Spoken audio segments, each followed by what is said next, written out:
Hello students, class 12th का chapter 2 विलयन का आज एक नया अणुसंख्यक गुणधर्म पढ़ेंगे हम। पिछले वीडियो में हमने क्वथनांक में उन्नयन के बारे में जाना था। अब आज हम एक तीसरा अणुसंख्यक गुणधर्म शुरू करने जा रहे हैं जिसका नाम है हिमांक में अवनमन, है ना। आज का हमारा जो टॉपिक है उसका नाम है हिमांक में अवनमन। तो सबसे पहले हम ये जान लें कि हिमांक क्या होता है और फिर उसके बाद हम ये जानेंगे कि अवनमन क्या चीज़ है। वैसे हम लोग वाष्प दाब में आपेक्षिक अवनमन के बारे में पढ़ चुके हैं, तो आप लोग ये तो जानते ही हैं कि अवनमन शब्द का अर्थ होता है कमी और उन्नयन का मतलब होता है वृद्धि। इसके पहले जब हमने क्वथनांक में उन्नयन वाला टॉपिक पढ़ा था तब उसमें ये बताया था कि जो शुद्ध विलायक होता है उसका क्वथनांक कम होता है। जब हम उसमें कोई अवाष्पशील विलेय पदार्थ मिलाते हैं तो क्वथनांक में वृद्धि हो जाती है ना। उदाहरण भी मैंने आपको बताया था कि पानी का जो क्वथनांक है वो 100 डिग्री सेंटीग्रेड है, परंतु जब हमने पानी में कुछ आलू डाल दिए थे तो उसका क्वथनांक बढ़ गया था, 120-135 के करीब हो गया था या 110 के करीब हो गया था, तो वहाँ पर क्वथनांक में वृद्धि हुई। अब हिमांक जस्ट इसका अपोजिट है। तो पहले तो हम ये जाने कि हिमांक किसे कहते हैं। हिमांक को हम इंग्लिश में कहते हैं फ्रीजिंग पॉइंट। जैसे क्वथनांक का मतलब होता है बॉइलिंग पॉइंट, वैसे ही हिमांक को हम कहते हैं फ्रीजिंग पॉइंट। तो पहले हम ये जानेंगे हिमांक क्या होता है। सामान्य भाषा में हम समझ के देखें कि जब किसी द्रव पदार्थ को ठंडा किया जाता है तो वह ठोस अवस्था में बदल जाता है। उदाहरण के तौर पर यदि हम जल का प्रयोग करें कि हमारे पास जल है, हम उसको यदि 0 डिग्री सेंटीग्रेड ताप देंगे तो 0 डिग्री सेंटीग्रेड ताप पर जल बदल जाएगा बर्फ में। यानी वह न्यूनतम ताप जिस पर कोई द्रव अवस्था ठोस प्रावस्था में परिवर्तित हो जाती है और ये परिवर्तन जिस न्यूनतम ताप पर होता है उसे हम कहते हैं फ्रीजिंग पॉइंट या फिर हिमांक। हम सभी जानते हैं कि जो जल है उसका हिमांक 0 डिग्री सेंटीग्रेड होता है, अर्थात जब हम जल को 0 डिग्री सेंटीग्रेड टेम्परेचर तक लाते हैं तो वो जल द्रव अवस्था को छोड़कर ठोस प्रावस्था में परिवर्तित हो जाता है। जैसे कि अभी ठंड का मौसम शुरू हुआ है तो कश्मीर में डल झील का नाम आपने सुना होगा। वहाँ का जो टेम्परेचर होता है वो जनरली 2-3 नॉर्मली होता है, लेकिन 0 डिग्री सेंटीग्रेड और फिर धीरे धीरे वो माइनस में जैसे ही टेम्परेचर जाता है तो वहाँ का जो पानी है वो बर्फ़ में कन्वर्ट हो जाता है। क्वथनांक में क्या होता है, मैं आपको क्वथनांक भी रिपीट बता देती हूँ कि जब किसी द्रव को गर्म करते हैं तो वो वाष्प अवस्था में बदलता है, परंतु जब किसी द्रव को ठंडा करते हैं तो वह ठोस अवस्था में बदल जाता है। तो हिमांक की परिभाषा क्या होगी कि वह ताप जिस पर किसी द्रव प्रावस्था को ठोस प्रावस्था में बदला जा सकता है उसे हम कहते हैं हिमांक। या हम ये भी कह सकते हैं कि वह ताप जिस पर द्रव तथा ठोस के वाष्प दाब समान हो जाते हैं। द्रव तथा ठोस अवस्था के वाष्प दाब समान हो जाते हैं, उस ताप को उस पदार्थ का हिमांक कहते हैं, है ना। तो ये तो हो गई हमारे हिमांक की डेफिनेशन। वो तो भी हम जनरल भाषा में बोल रहे थे कि द्रव पदार्थ को ठंडा करेंगे तो ठोस में बदलेगा, परंतु आपको यदि परिभाषा लिखने को कहा जाए तो हम ये कहेंगे कि वह ताप जिस पर किसी द्रव तथा ठोस प्रावस्था के वाष्प दाब समान हो जाते हैं उस ताप को उस पदार्थ का हिमांक कहते हैं। ये बिल्कुल क्लियर हो गया। अब हम जानते हैं कि हिमांक में अवनमन क्या चीज़ होती है ना। इसको हम यहीं लिख लेते हैं, हिमांक में अवनमन। इसको इंग्लिश में कहा जाता है depression of freezing point. Depression का मतलब होता है डिप्रेस्ड होना, कम होना, है ना। एक डिप्रेशन अलग होता है ये अवसाद कहलाता है, जो हमने 16 चैप्टर में पढ़ा था। लेकिन इस डिप्रेशन का मतलब होता है लोएस्ट पॉइंट पे आना। अब हिमांक में अवनमन क्या चीज़ है, उसके लिए चलिए एक प्रयोग समझते हैं हम, है ना। इमेजिन करो कि वही हमारे पास एक बर्तन है और इस बर्तन में हमारे पास है सिर्फ शुद्ध विलायक, यानी शुद्ध विलायक के रूप में हमारे पास क्या है, जल। ठीक है, तो ये है आपका शुद्ध विलायक। एकदम क्लियर। शुद्ध विलायक का वाष्प दाब कैसा होता है, हमने पिछली वीडियो में पढ़ा है कि शुद्ध विलायक का जो वाष्प दाब होता है वो P0 है, जो कि हमेशा अधिक होता है ना। याद है ना वो प्रयोग कि इसको अपन एक ढक्कन से ढक देंगे तो वाष्प के अणु बनेंगे, द्रव के अणु वाष्प में बदलेंगे, वाष्प के अणु संघनित होकर द्रव की सतह पर एक दबाव डालेंगे, उस दाब को हम कहते हैं शुद्ध विलायक का वाष्प दाब, जो कि P0 होता है, अधिक होता है। ठीक है, अब आप इमेजिन करो कि हमने इस द्रव को उठा के कहाँ रख दिया, फ्रीज़र के अंदर। सबके घर में फ्रीज है, फ्रीज़र के अंदर आपने एक बर्तन में पानी लिया और उसको फ्रीज़र के अंदर रख दिया। जैसे ही उस पानी का तापमान 0 डिग्री सेंटीग्रेड तक जाएगा, मतलब उस ताप पर क्या होगा कि ये जो द्रव अवस्था है और ठोस अवस्था, जब ये बर्फ में बदलना शुरू होगा तो द्रव अवस्था और ठोस अवस्था दोनों के वाष्प दाब जब समान हो जाएंगे, तब आपका ये पानी पूरी तरह से बर्फ में बदल जाएगा। तो शुद्ध जल का जो हिमांक होता है ना, हम यहाँ लिख दें शुद्ध विलायक का हिमांक। शुद्ध विलायक का हिमांक जो होता है उसको हम प्रदर्शित करते हैं T0F से, और इसका मान भी अधिक होता है ना। T0F से इसको प्रदर्शित कर रहे हैं, T क्योंकि टेम्परेचर और F का मतलब होता है फ्रीजिंग पॉइंट। तो शुद्ध विलायक का जो वाष्प दाब है वो भी अधिक होता है ना। इसको हम क्या कहते हैं, वाष्प दाब। शुद्ध विलायक का वाष्प दाब भी अधिक होता है और शुद्ध विलायक का हिमांक भी अधिक होता है। अब इमेजिन करो हमने इसमें कुछ अवाष्पशील विलेय पदार्थ मिला दिए, मतलब हमने क्या किया कि पानी के स्थान पे हमने लिया दूध, है ना, दूध में मिला दी शक्कर, शक्कर के साथ में हमने कुछ ड्राई फ्रूट्स भी मिला दिए, और हमको एक प्रकार से कस्टर्ड बनाना है ना। तो हमने कस्टर्ड या आइसक्रीम बनाने के लिए क्या किया, आप ये प्रैक्टिकली भी करके देख सकते हो या आप लोगों का अनुभव होगा कि सिर्फ जल को जब हम फ्रीज़र में रखते हैं तो जल से बर्फ़ जल्दी बन जाती है, लेकिन जब हम जल की तुलना में एक कंटेनर में पानी तो नहीं लेंगे, लेकिन हाँ दूध लेते हैं, उसमें शक्कर मिलाते हैं, उसमें अलग अलग टाइप के ड्राई फ्रूट्स मिलाते हैं, और हमको यदि आइसक्रीम बनानी होती है उसमें मावा मिला दो, मैंगो मिला दो, तो जब आपको आइसक्रीम जमानी होती है तो आइसक्रीम इतनी जल्दी नहीं बनती है ना। बहुत सारे छोटे छोटे बच्चे जो होते हैं वो बार बार फ्रीज़र को खोल खोल के चेक करते हैं कि यार आइसक्रीम तो अभी तक जमी नहीं, अभी भी लिक्विड फॉर्म में है। तो पता है क्या होता है कि शुद्ध विलायक का जो हिमांक है वो अधिक होता है, लेकिन जब हम उसके अंदर ही क्या मिला चुके हैं,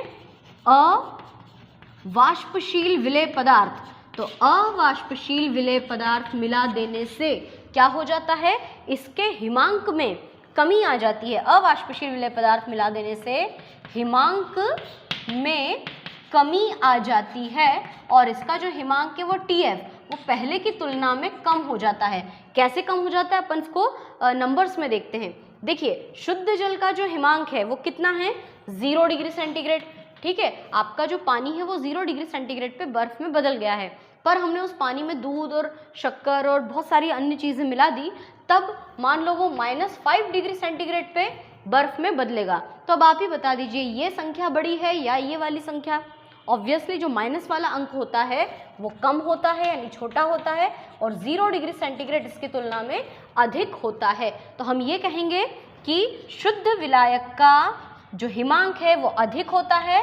जब हम उसमें अवाष्पशील विलेय पदार्थ मिला देते हैं तो उसके हिमांक में जो कमी होती है उसे हम कहते हैं हिमांक में अवनमन, और हिमांक में अवनमन को डेल्टा TF अक्षर से प्रदर्शित किया जाता है। एक बार फिर से सुनिए मेरी पूरी बात कि शुद्ध विलायक का वाष्प दाब अधिक होता है, ठीक उसी प्रकार से शुद्ध विलायक का हिमांक भी अधिक होता है, परंतु जब हम उसमें अवाष्पशील विलेय पदार्थ मिला देते हैं तो अवाष्पशील विलेय पदार्थ मिला देने से जो हिमांक में कमी होती है उसे हम कहते हैं हिमांक में अवनमन। एग्जाम्पल भी आपको बताया कि शुद्ध पानी का हिमांक 0 डिग्री सेंटीग्रेड है, यदि हम उसमें अलग अलग प्रकार के अवाष्पशील अशुद्धियाँ मिलाते हैं तो उसका हिमांक पहले की तुलना में कम हो जाता है, तो कमी हो रही है, इसीलिए हम इसको क्या कहते हैं, हिमांक में अवनमन। ये बात एकदम क्लियरली समझ में आ गई होगी। अब आइए हम इस हिमांक में अवनमन को ग्राफ के द्वारा समझने की कोशिश करते हैं। है ना। तो इसका जो ग्राफ है वो इस प्रकार से बनेगा, जैसे पिछले डायग्राम में भी, पिछले क्वथनांक उन्नयन में भी हमने ग्राफ के द्वारा इसको समझने की कोशिश की थी। तो ये जो ग्राफ है ये वाष्प दाब और परम ताप के मध्य खींचा जा रहा है। इसको परम ताप के स्थान पे हम केवल तापमान भी लिख सकते हैं। वाष्प दाब और परम ताप के मध्य ग्राफ खींचा गया है। इस ग्राफ में भी दो अक्ष हैं, है ना। इस तरह से हम इसको शो करेंगे ऐसे, और ये चित्र कुछ थोड़ा सा पुराने वाले से डिफरेंट है ना। इसके अंदर जैसे पिछले वाले क्वथनांक उन्नयन वाला मैं आपको हल्का सा डायग्राम बता दूं, उसमें हमने ऐसे बनाया था कि दो अक्ष थे x और y।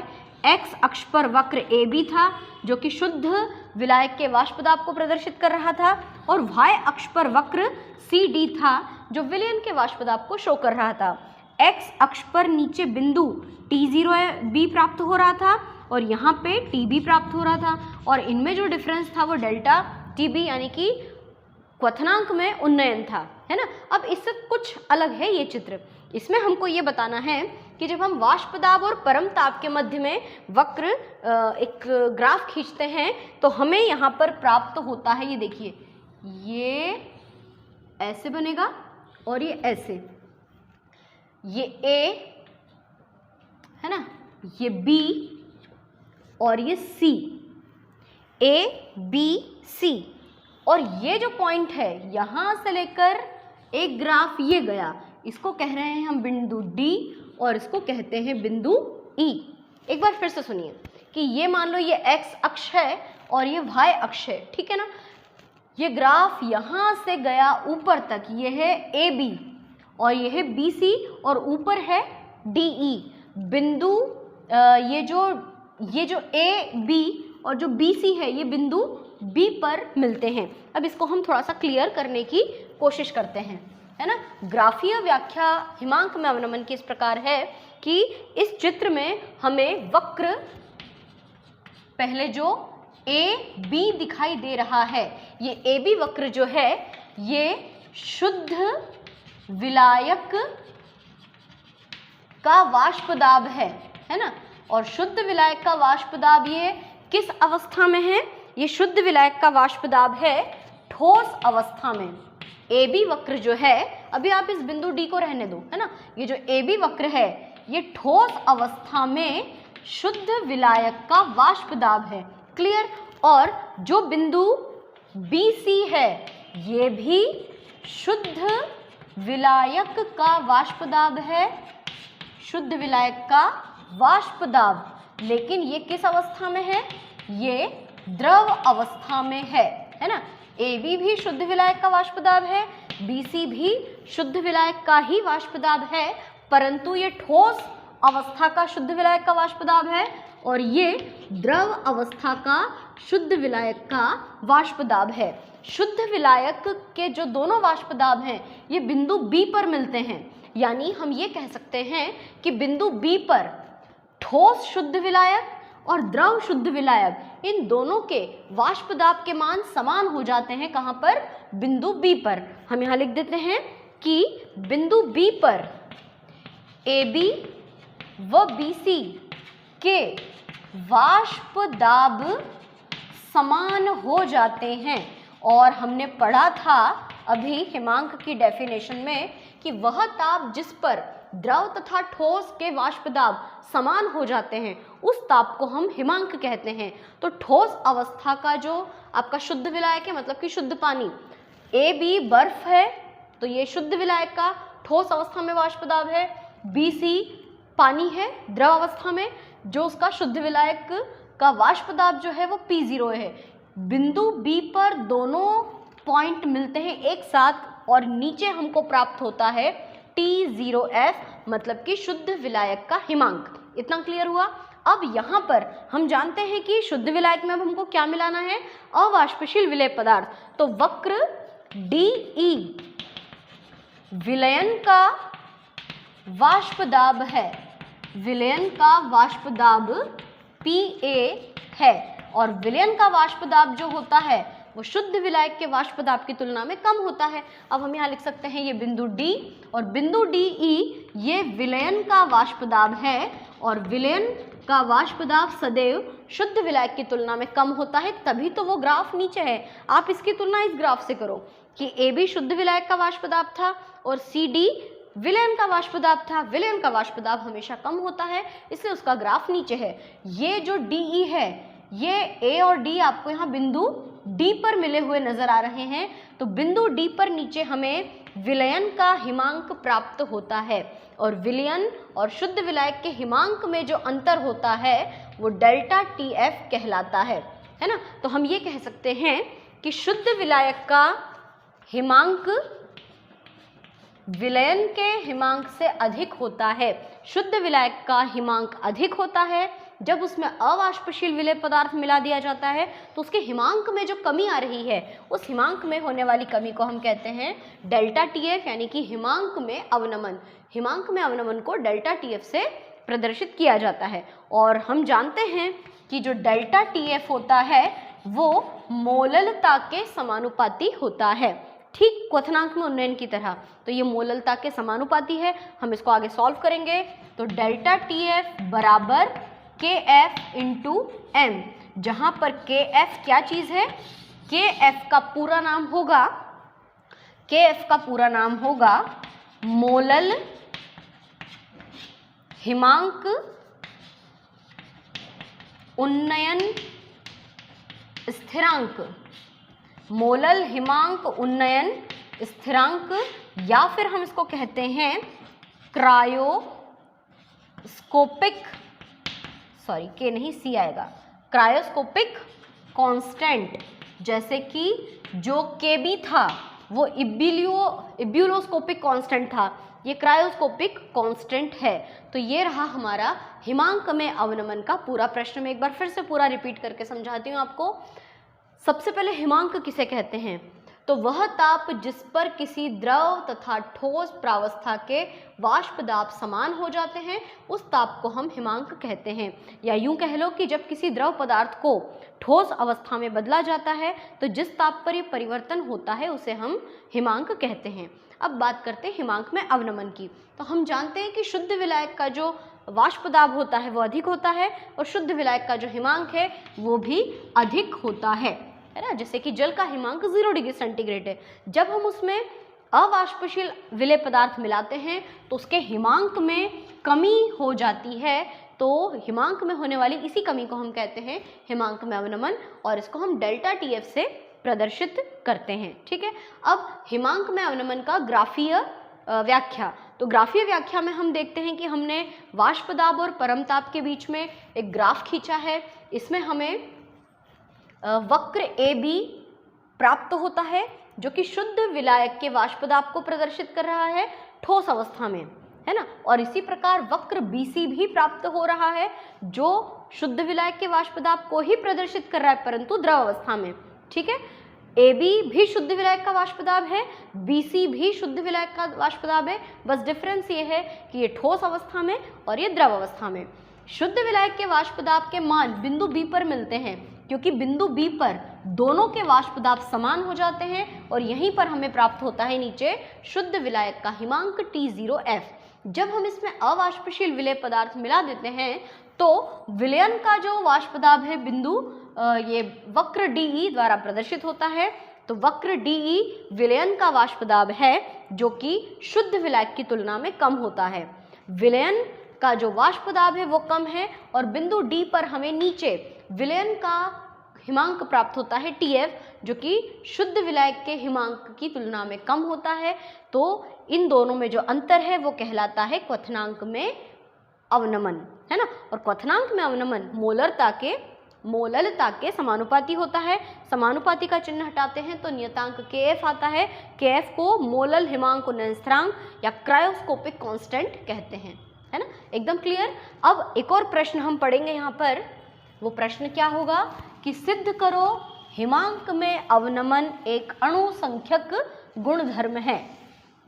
या यूं भी पूछ सकते हैं हिमांक में अवनमन से अवाष्पशील विलेय के MB की गणना करो।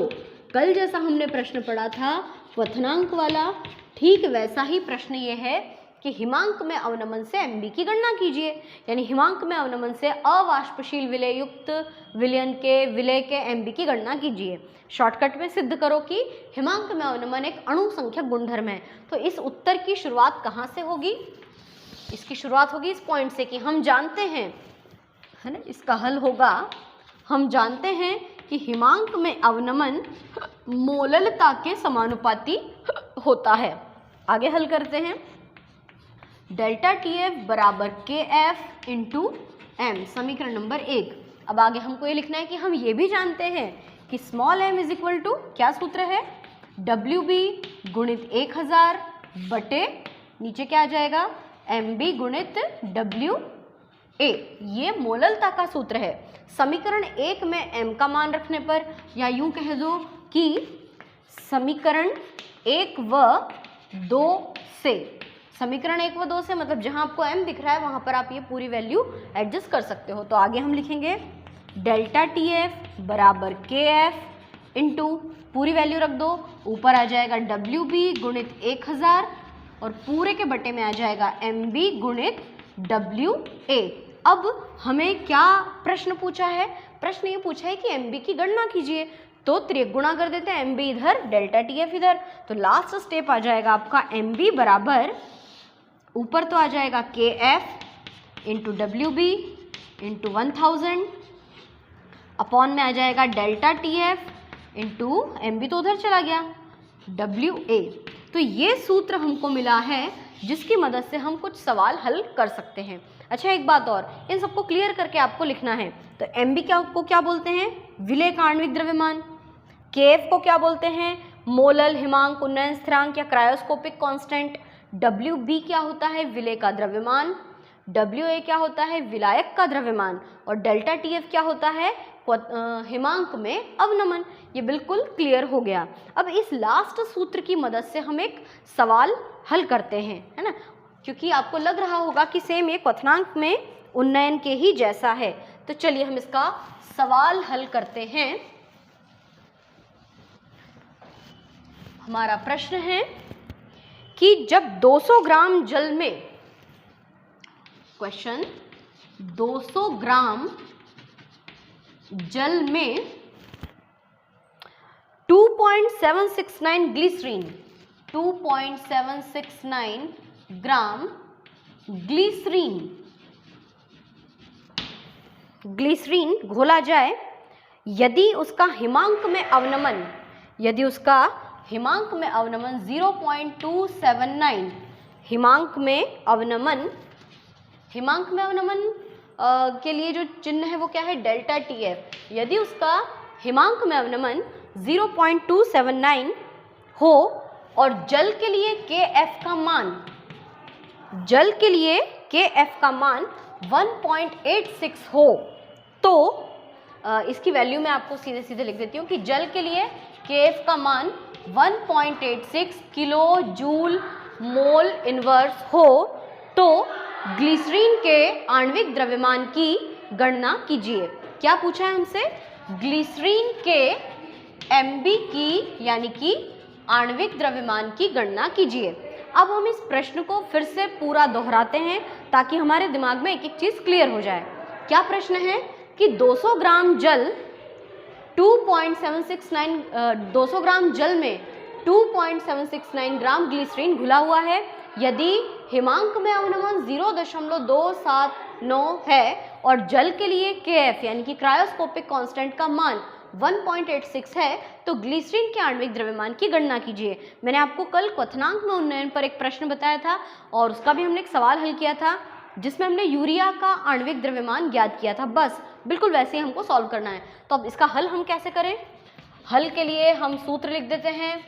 सूत्र क्या है, MB बराबर, ये लिखा सूत्र होगा KF इंटू WB इंटू 1000 और फिर अपॉन में क्या आ जाएगा, delta TF into WA।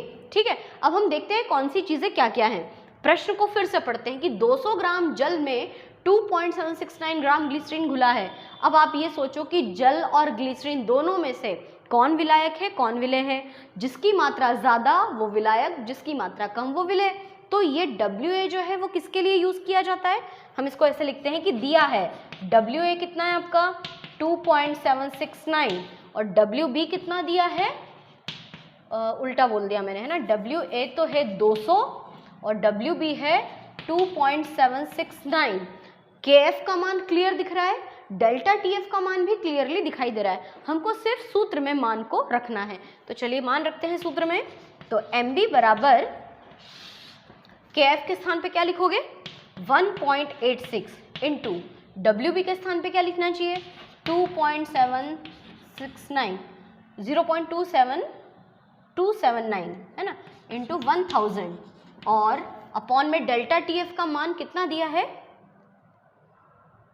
Delta TF, अच्छा कुछ गड़बड़ की है मैंने यहाँ पे, है ना, यहाँ 6 तक ही आएगा। हाँ, डेल्टा TF का मान आ जाएगा, कितना है डेल्टा TF का मान, ये 0.279 और आगे की चीज़ क्या है WA कितना दिया है 200 ग्राम। अब या तो आप इसको कैलकुलेट करो पूरा, है ना, इसको हम यदि पूरी तरह से कैलकुलेट करेंगे तो टाइम लगेगा।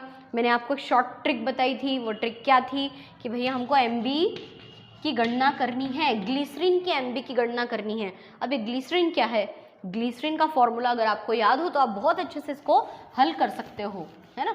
ग्लिसरीन का फॉर्मूला अगर आता हो तो कमेंट बॉक्स में लिख दो, या फिर ग्लिसरीन का मैं IUPAC नाम बताती हूँ, कुछ बच्चों को बहुत अच्छे से ऑर्गेनिक केमिस्ट्री आती है, तो आप लोग कमेंट बॉक्स में ज़रूर ग्लिसरीन का IUPAC नाम सॉल्व करके लिखें।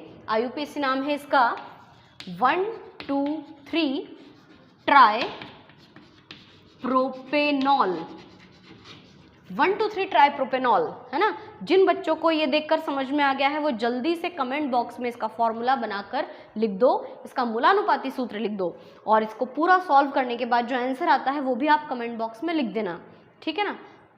मैं आपको बताती हूँ कैसे, मेरे हल करने के पहले आप इतना काम कर लो, वीडियो को रोककर इसका IUPAC नाम खुद बनाने की कोशिश करो, उसके बाद चेक करो कि आपने जो बनाया और मैंने जो बताया क्या वो सेम मैच कर रहा है ना। तो प्रोपेनॉल, प्रोप यानी कितने कार्बन होते हैं 3 कार्बन, 1 2 3 तो 1 2 3, ये पहला, ये दूसरा, ये तीसरा कार्बन। ट्राई का मतलब होता है 3 बार, प्रोपेनॉल, नॉल अंत में ऑल का उच्चारण हो रहा है और ऑल का मतलब होता है अल्कोहल समूह, मतलब फर्स्ट कार्बन पे भी OH, सेकंड पर भी OH, थर्ड पर भी OH। और अब इसकी संयोजकता पूरी करें, कार्बन की संयोजकता 4 होती है तो 2 बॉन्ड्स तो हैं, 2 और लगा दो, उसके साथ हाइड्रोजन, यहाँ पे कितने बॉन्ड है 1 2 3, एक और आ जाएगा। यहाँ कितने बॉन्ड हैं 2 हैं, 2 और आ जाएंगे। तो हम इसको ऐसा भी लिख सकते हैं CH2 CH CH2 और इन सबके नीचे क्या आ जाएगा OH OH OH, ठीक है ना। अब हम इसका मूलानुपाती सूत्र बनाते हैं।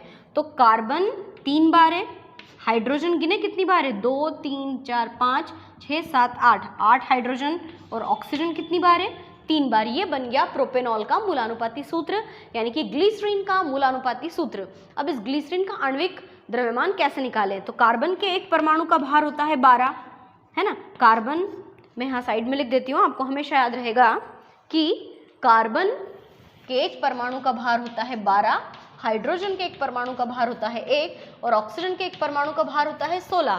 तो इस हिसाब से यदि हम इसको हल करते हैं तो 12 गुणित 3 प्लस हाइड्रोजन 1 गुणित 8 प्लस ऑक्सीजन 16 गुणित 3, तो 12 तिया 36 और 8 और 16 तिया 48, जोड़े 16 17 18 19 20 21 22, 6 7 8 9, 92। मतलब MB का जो मान आएगा वो 92 पॉइंट कुछ आएगा। पॉइंट के बाद कोई अंक आने वाला है तो आप उसको कैलकुलेट करके खुद लिख सकते हो और इसका जो आंसर आएगा वो मोल इनवर्स है। वैसे 92.3 आंसर आ रहा है तो अपन 92 तक तो पहुँचे, पॉइंट के बाद आप कुछ भी 2-3 चीज़ें मन से लिख दो। तो ये एक सवाल था हिमांक में अवनमन का। इस प्रकार से हमारा हिमांक में अवनमन वाला टॉपिक भी पूरा होता है।